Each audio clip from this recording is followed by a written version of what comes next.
வணக்கம், நான் Deya. Welcome to my YouTube channel mini master. இன்று சைக்கிளில் சென்று கொண்டு இருந்தபோது சாலையோரம் நிறைய செடி மரங்களை பார்த்தோம். செடி பழம் ஆயிரக்கணக்கான ஆண்டுகளாக மனிதர்களால் சாப்பிட்டு வரும் பழங்களில் ஒன்றாகும். இது முதலில் ஐரோப்பா மற்றும் ஆசியா பகுதிகளில் பரவல் ஆக வளர்க்கப்பட்டது.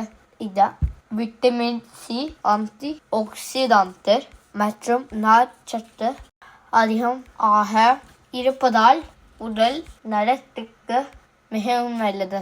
அதே போல் வழியில் ராஸ்பெரி பழங்களையும் பார்த்தேன்.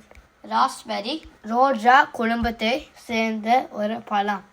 இதில் விட்டமின் சி, விட்டமின் கே மற்றும் நார்ச்சத்து நிறைந்து உள்ளதால் நோய் எதிர்ப்பு சக்தியை அதிகரிக்க உதவுகிறது. இயற்கையில் சைக்கிள் ஓட்டிக்கொண்ட இப்படி அழகான பழங்களை பார்ப்பது மனிதருக்கு ஒரு தனி மகிழ்ச்சி.